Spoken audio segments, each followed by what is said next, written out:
Olá, olá, tudo bem, gente? Estamos de volta aqui no Memória Capixaba. Hoje, para a gente analisar um período da história do Espírito Santo, bem no meio da Segunda Guerra Mundial, no ano de 1942, para a gente dar uma lida nessa matéria do jornal A Tribuna, publicada em 1974, que apareceu aqui no Memória Capixaba, né? Falando sobre os desdobramentos de 17 de agosto de 1942, aquele quebra-quebra que aconteceu em Vitória por conta da Segunda Guerra Mundial, do alinhamento de Getúlio Vargas com o eixo, Alemanha, Japão, Itália. Ele era um homem da ditadura mesmo, né? Foi um ditador até 1945, um Estado Novo, né? Entre 37 e 45 ele foi um ditador, né? Por 8 anos, né? E com muita morte, né? Muitas chacinas, bombardeios em locais onde só tinham civis, e execuções no Palácio do Catete. Então, gente, eu já tive uma simpatia pelo Getúlio, porque meu avô era simpático, né? E meu avô era muito amigo do Jones, do Santos Neves, que foi governador. Hoje, depois que a gente vai avaliando, né, estudando a história, a gente vê que Getúlio, naquele culto à personalidade, né, com aquela ditadura que foi terrível, né, depois a perseguição aos alemães e aos italianos e tudo, aquela visita que Roosevelt fez antes ainda da ditadura do Estado Novo ao Brasil, ele estava indo ao Rio de Janeiro, ele estava indo a Buenos Aires e parou por aqui, aí fez um discurso e tudo, né? Foi recebido pelo Getúlio, pelas altas patentes ali das Forças Armadas e tal.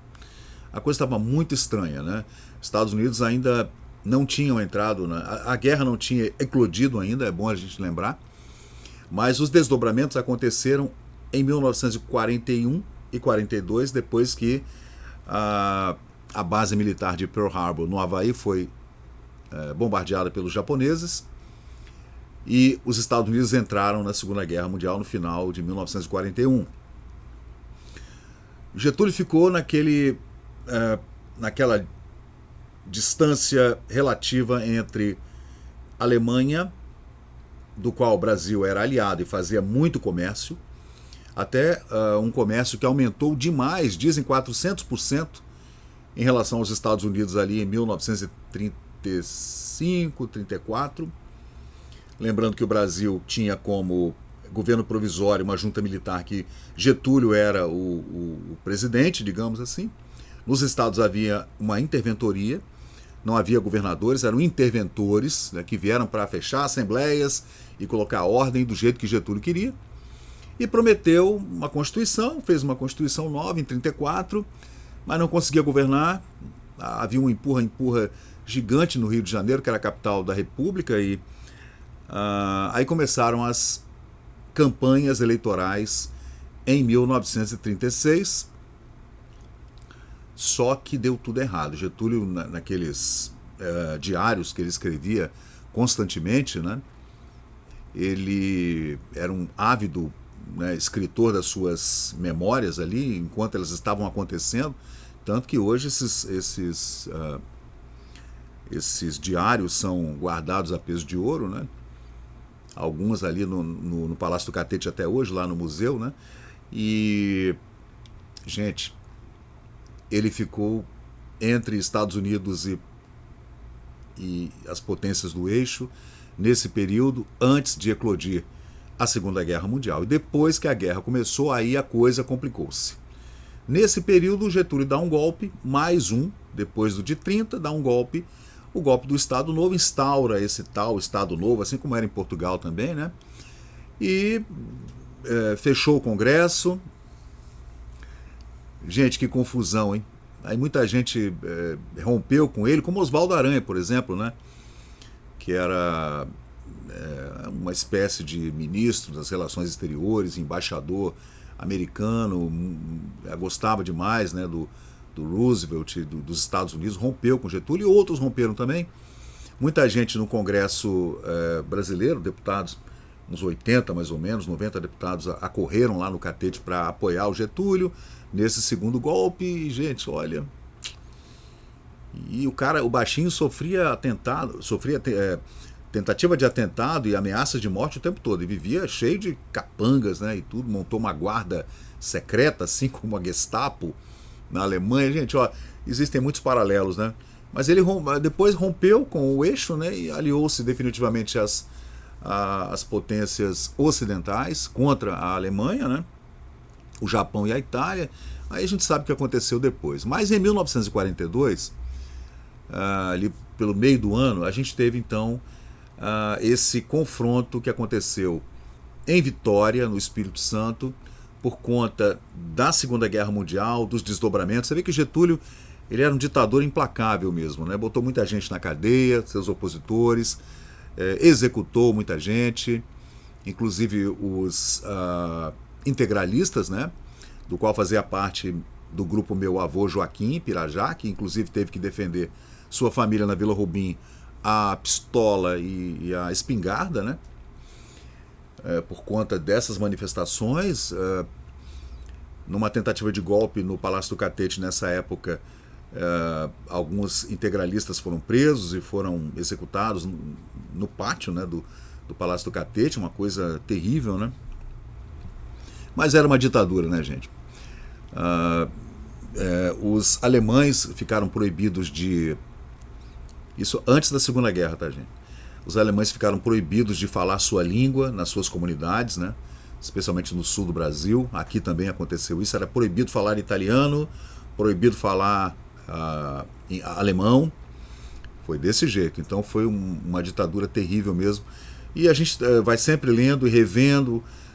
Tem gente que acha que Getúlio foi o maior de todos. Aí tem a CLT, que ele vem implantar depois. Teve muita coisa boa, mas a maioria foi coisa ruim. Como a CLT, que acabou engessando o mercado de trabalho brasileiro. Criação de Ministério do Trabalho, que é o único lugar do mundo que tem esse ministério. Em outros lugares, em outros países do mundo, não, são secretarias menores e uma coisa dentro do Poder Judiciário, mas não é um ministério, né? Um poder trabalhista, né? Enfiado dentro do governo como uma máquina de triturar empreendedores, né? Hoje no Brasil quem contrata CLT é maluco, né? O cara que tem 10 funcionários CLT, ele abre falência, não tem como, né? O salário mínimo também, que acaba impedindo que pessoas contratem a menos que isso, ou gente que está entrando no mercado de trabalho agora sem nenhuma experiência, ganhar menos que o salário mínimo, né? Qual é o problema?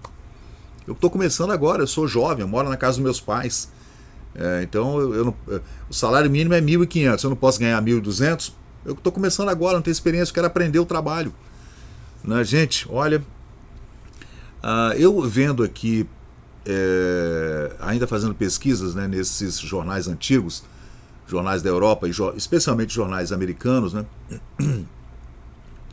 Tem uma biblioteca bem boa aqui que eu vou mostrar para vocês. Tá aqui no meu histórico, né, que eu vim lendo muita coisa nesses últimos dias. Tem uma coisa interessante aqui. Aí eu questiono aqui essa CLT e também esse salário mínimo, além de outras medidas que ele tomou ali durante a idealização da nova Constituição do Estado Novo. E o Getúlio recebia muita carta, né? Ele recebia muita carta dos trabalhadores, mas essas cartas acabavam se perdendo dentro da burocracia estatal brasileira, como sempre, né? Então, se você quer... hoje em dia é impossível, né, você falar com o presidente, né? A não ser que você vá no aeroporto onde está um presidente e tente chegar perto, falar alguma coisa, mas não vai adiantar nada, né? Mas Getúlio tinha esse papo de que recebia cartas e lia todas, porra nenhuma, lia nada, né? A carta acabava entrando para dentro dos anais lá da história e se perdiam dentro da burocracia.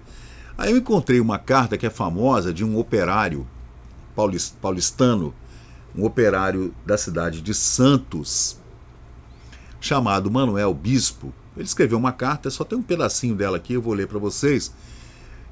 Aí você vê, eu coloquei aqui no Memória Capixaba, no Facebook, eu coloquei: vejam a sabedoria da gente simples do Brasil. O cara é um operário, acho que era um operário de fábrica, ou era um operário da construção civil. Mas veja só, Quando ele leu nos jornais que Getúlio ia instituir um salário mínimo, ele mandou uma carta para o Getúlio dizendo o seguinte. Ele mandou a carta a 1º de outubro de 1938. Aí ele escreveu assim: Excelentíssimo senhor Getúlio Vargas, nosso bom protetor. Você vê também que existe uma coisa assim meio de eu preciso de um protetor, de um super-homem que vai me salvar. Não sou eu que tenho as rédeas da minha vida, eu vou, né, determinar o que vai acontecer no meu futuro, no meu presente, agora, eu que vou. É complicado, o Brasil é um país, nossa. Então tem uma coisa de imperador também, Dom Pedro II, Dom Pedro I, o protetor perpétuo do Brasil. Então o Getúlio meio que pegou isso, né? Os primeiros presidentes brasileiros também tinham essa vontade de serem ditadores ou imperadores, sei lá. Uma coisa estranha, né? Hoje em dia a gente nem consegue imaginar, mas naquela época, como o Império tinha acabado há pouco tempo, 30 anos mais ou menos, a gente, né, não tem nem ideia de como seja. Aí o Manuel Bispo, que era um operário em Santos, escreveu então para o Getúlio dizendo o seguinte: Excelentíssimo senhor Getúlio, nosso bom protetor, sobre o regateio do salário mínimo, eu, como operário, acho que vai ser um desastre. O Manuel vaticinou, olha só o que ele escreveu. Imagine que subindo os salários, muitas pessoas não poderão continuar com o pessoal, porque tem certos serviços que não dão para trabalhar com preços altos. Ele quer dizer pagando alto, né? Algumas coisas que se faz não requerem altos salários, né?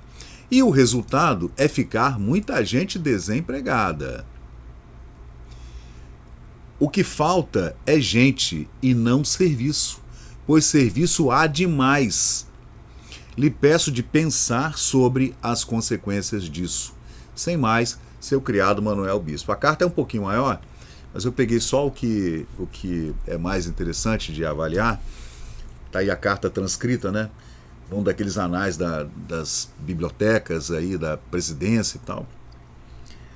Gente, dessas cartas que Getúlio recebia de trabalhadores, homens, mulheres, né, de imigrantes e tudo, então aquilo tudo está dentro de uma enorme biblioteca, né? E a carta foi encaminhada ao Ministério do Trabalho, Indústria e Comércio. A carta percorre várias repartições até voltar 1 ano e meio depois para o Gabinete Civil da Presidência da República. Então, Getúlio nunca ouviu falar nessa carta. Não que ele tivesse lido também e mudado de opinião com relação ao salário mínimo, né? Era uma coisa muito populista essa decisão. Ninguém poderá ganhar abaixo de, sei lá, 300 réis. Pronto. Aí ele institui um teto, né, um limite ou um piso, e daí para frente, gente, a economia brasileira degringolou completamente, né? Esse é o destino da correspondência enviada a Getúlio, um demorado percurso através da burocracia do governo. Algumas vezes o pedido é atendido, outras vezes não. Mas vamos lá, vamos continuar aqui. É só para a gente fazer um panorama de como era a política brasileira no Rio de Janeiro nessa época. Rio, São Paulo, Rio Grande do Sul, Rio de Janeiro, São Paulo. Minas nem estava nesse jogo mais, né? Minas tinha sido escanteada da política brasileira, né? Aí, deixa eu ver. Nessa época, Gustavo Capanema teve em Vitória, né? Carlos Drummond de Andrade trabalhava com o Capanema e era um ministro bastante importante, né, com Getúlio e tudo, e tinha gente que não estava gostando, né, do que o Getúlio havia feito, né, de instituir uma ditadura, né? Então havia gente também que era a favor, né? O Carlos Drummond, por exemplo, era um homem de esquerda, né? Então, mesmo sendo um intelectual, né, um escritor, um poeta maravilhoso, era um cara de esquerda e estava apoiando essas determinações getulistas, populistas, e dentro desse escopo pré-guerra, pré-Segunda Guerra Mundial. Mas voltando então ao assunto do vídeo, que é exatamente esse quebra-quebra que aconteceu em Vitória em 1942, o jornal A Tribuna, de 1974, 30 anos depois, fez essa matéria, né, dizendo o seguinte: o quebra-quebra de 18 de agosto de 1942. Aí houve loja de alemães depredadas, né, uma pena mesmo. Uma coisa assim que não tinha nada a ver, né? O imigrante está aqui no Brasil, ele não é espião, ele não é, né, nenhum terrorista ou contra, nada disso. Então, as pessoas foram massacradas mesmo, foi uma coisa triste, né?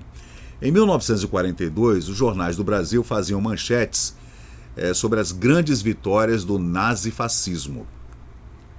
Lembrando que em 1942, Hitler já havia perdido na Batalha da Grã-Bretanha, né? A Luftwaffe tinha perdido para a Força Aérea Britânica, né? nos céus da Inglaterra. Foi justamente neste ano de 42 que a política neutralista do Getúlio rompeu-se definitivamente às pressões políticas do hemisfério, levando o Brasil a cortar relações então com os países do eixo. Alemanha, isso era o eixo do mal, né? A Alemanha do Hitler, a Itália de Mussolini e o Japão do imperador Hirohito. O imperador você até entende, né? Porque o Japão tinha essa pecha expansionista pelo Pacífico, e aquele bombardeio a Pearl Harbor ali, gente, aquilo foi terrível, né? E havia uma briga entre Estados Unidos e Japão pelo domínio no Pacífico. Acabou que os Estados Unidos ganharam a guerra e tudo, então Filipinas e tudo, Coreia do Sul, foi tudo dominado realmente pelas políticas capitalistas americanas, né? O rompimento então do Getúlio com os nazistas e os fascistas, etc., determinaram então o torpedeamento de navios mercantes brasileiros para efeito moral. As operações foram executadas pelos U-boats, né, os submarinos alemães, que ficavam aqui pela costa da África e da América do Sul, né? O primeiro ataque aconteceu em agosto de 42. 5 desses navios de cabotagem foram afundados, né, entre eles o famoso Baipendi, em que viajavam muitos brasileiros, etc., né? O fato, gente, dos tumultos aconteceu, teve um estopim em Vitória. A gente vê aqui as fotografias que, aliás, foram xerocadas, não tá legal, né? Ali na Praça 8 de Setembro, teve quebra-quebra, o pessoal colocou os móveis desses comerciantes que eram imigrantes ou descendentes de imigrantes, né, para fora, atearam fogo e tal. Foi uma coisa muito triste, né? Então, em 17 de agosto de 42, culminou então uma explosão coletiva contra casas comerciais de proprietários alemães e italianos. Você vê o papel da imprensa nisso, né?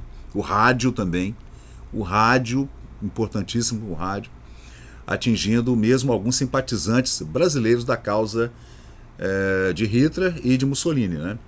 A data ficou conhecida então como o Dia do Quebra-Quebra em Vitória, embora não haja nenhum registro oficial com relação a isso aí, né?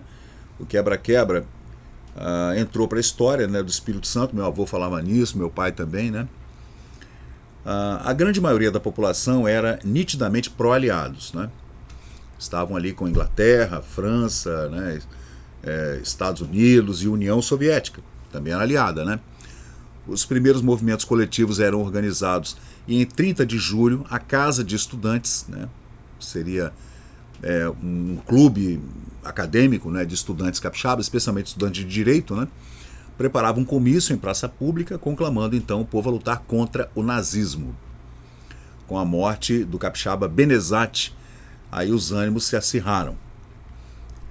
Segundo depoimentos colhidos, os tumultos teriam começado por volta das 18 horas, depois de um comício em que falavam o tribuno Célio Calmon e também o jovem Eurico Rezende, que depois foi senador e foi também governador do Espírito Santo, né? Durante o comício, chegou a nota do torpedo que atingiu o navio Baipendi e a morte do professor Adão Benezati, famoso aqui, né?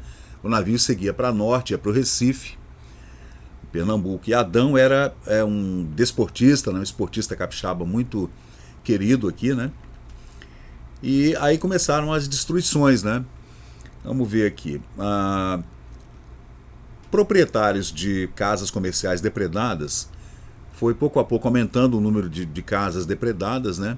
Enchendo de fumaça, estilhaços de vidro. Praticamente as ruas principais da cidade ficaram tomadas por esses tumultos, né? Deixa eu ver o que mais. A casa comercial Salvador Deprá foi depredada, saqueada. Também Theodor Willi, Arenz Langen, que eram alemães mesmo, né?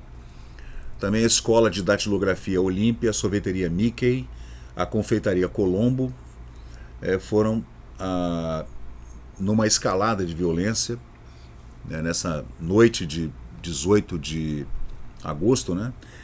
Aí tinha uma velha alemã que ensinava datilografia e nunca se meter em política, viu sua escola destruída com as suas máquinas de escrever atiradas à rua. Você vê que o pessoal não tinha pena não, né? O pessoal não tinha pena nenhuma não. Dora Katari é o nome da senhora, é isso mesmo? Acho que é, né? A clínica do médico Schroeder foi invadida, destruída, em virtude de uma suspeita de que ele era agente do eixo, né? Agente nazista, porra nenhuma, né? Deixa eu ver o que mais que tem aqui. A multidão engrossava por verdadeiros patriotas, mas também enriquecida pelos ambiciosos, fazia uma destruição desenfreada. Até brasileiros foram violentados, né, espancados no meio da rua por simpatizarem com nazistas, segundo o texto, né. Por toda a cidade se registravam marcas profundas da violência que invadiu a noite. Os bairros, como a Praia do Canto, por exemplo, seriam alvo de novas investidas e mais depredações. Residências eram destruídas e seus proprietários, sob espancamento, eram conduzidos pela multidão para o antigo prédio da chefatura de polícia, na rua Graciano Neves, ficava lá perto da prefeitura, né? E a pilhagem continuou até por volta de meio-dia do outro dia, né? Em residências, pratarias, bens pessoais, aí o povo já viu, né? Aí o povo começa a fazer saque, aí é uma coisa que não dá para você segurar. O medo instalou-se nessa terra de liberalismo e tolerância. Todos os chamados súditos alemães estavam presos desde o dia 17 por ordem do interventor João Punaro Bley, que é um homem de muitas controvérsias também, inclusive controvérsias depois no golpe de 64. E depois a gente vai ver que ele foi colocado no Ministério da Guerra e foi para Minas Gerais, e lá houve outro problema anos depois, né? Deixa eu ver. A imprensa, que era comandada pelo DIP, Departamento de Imprensa Oficial, né, não pôde fazer nada. O jornal A Gazeta, no dia 19 de agosto de 1942, fez o primeiro comentário sobre o quebra-quebra, sem se referir às violências.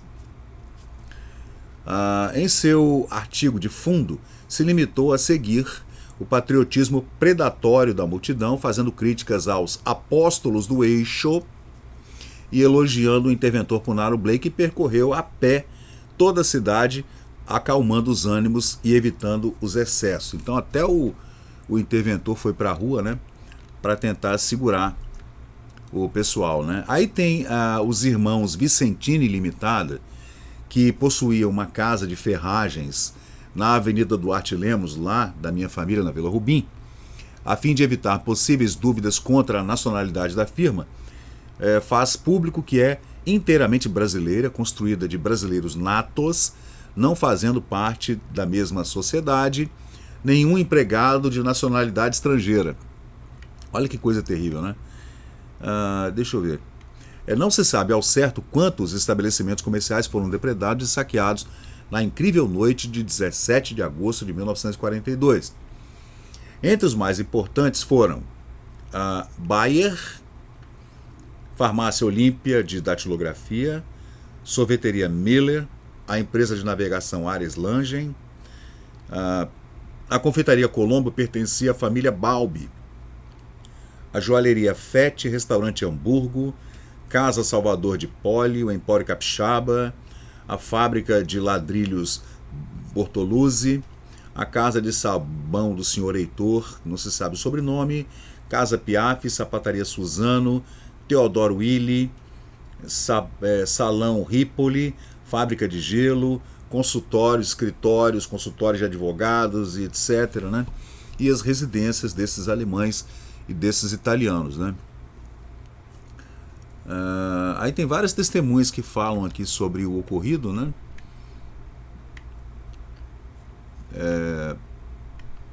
Quer ver, na Vila Rubim, no dia 17, o meu avô, Joaquim Ferreira Pirajá, morador da rua São Jacobe, na Vila Rubim, na ladeira, né?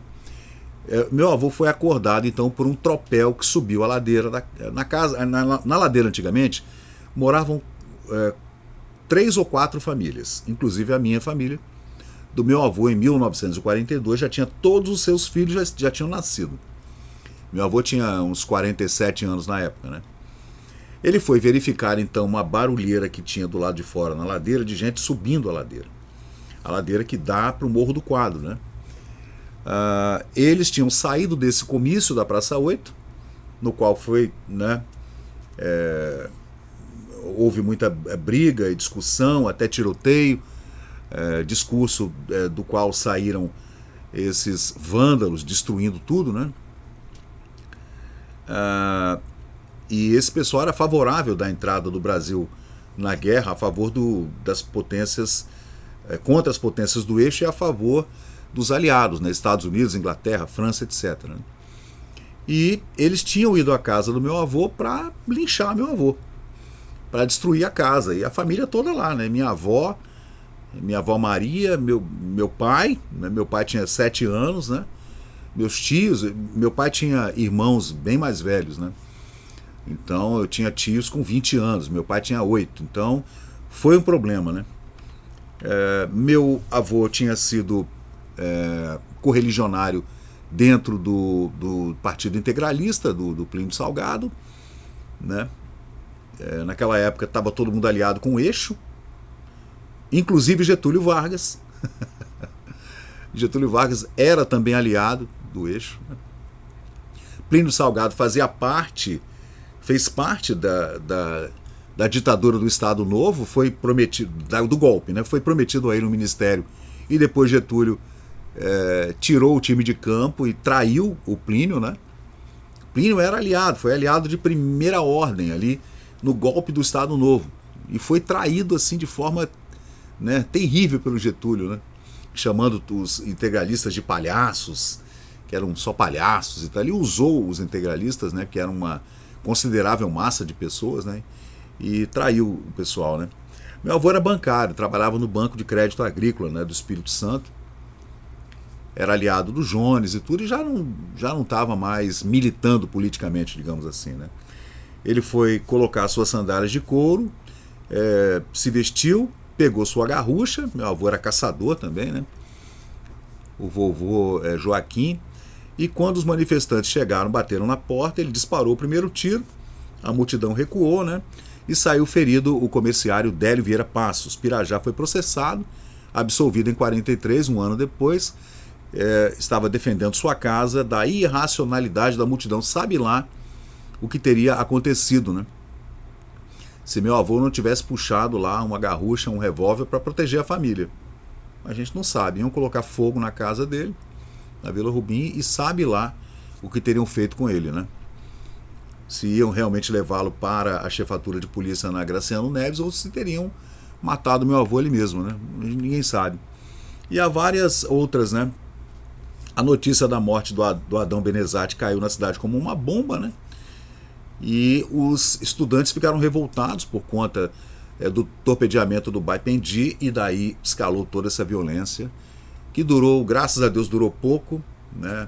O próprio Punaro Bley, vendo o tumulto todo, foi para a rua para tentar amenizar os ânimos, né? E a coisa meio que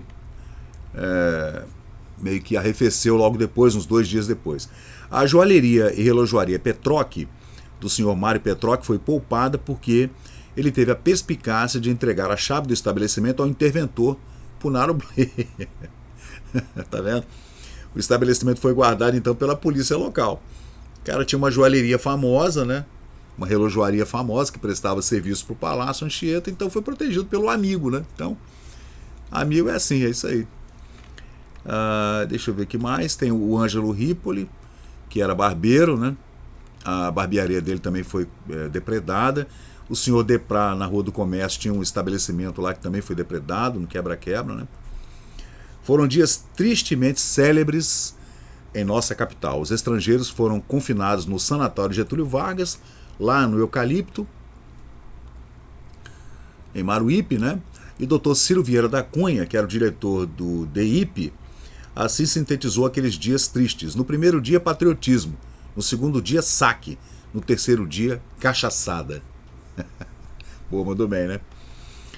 O quebra-quebra marca o início, então, efetivo, né, do envolvimento do Espírito Santo na guerra na Europa, que começou em 1º de setembro de 1939. Aí começou a guerra, logo depois a batalha pelos céus da Grã-Bretanha, e depois, é claro, a Pearl Harbor e a entrada dos Estados Unidos. E o Brasil acabou entrando tardiamente na Segunda Guerra Mundial, né? Lá pelo 1945 é que o Brasil entrou na Segunda Guerra Mundial. Aí deixa eu ver, acho que é só isso, né? Só pra gente, não vai ficar muito longo, já pô, meia hora o vídeo, né? Desculpem aí, gente. Mas a matéria do jornal A Tribuna, então, de 4 de abril de 1974, aí a gente vê a fábrica de ladrilhos dos irmãos Bortolucci, que ficou completamente reduzida a cinzas, né? Aí a escola Olímpia de Datilografia, propriedade de uma senhora alemã, que também foi destruída. E aí a gente vê, né, uma fotografia do Adão Benezati, que era um cara muito querido em Vitória, todo mundo adorava o cara, né? Ele foi morto nesse período e isso gerou uma revolta incrível aqui em Vitória, né? E aí está todo a transcrição desse material, né, que está aqui no Memória Capixaba no Facebook. Então, gente, existem muitas coisas que a gente precisa entender nesse período, né? Período muito complicado. A gente tem o crash da Bolsa de Nova York em 1929, aquela inflação mundial, depressão mundial, por conta daquela quebra da Bolsa de Nova York, que atingiu o Brasil em cheio, no café, no cacau, na industrialização que estava patinando. Aí em 1930 Getúlio me dá um golpe. O Brasil fez eleições diretas, maravilhoso, eleições diretas.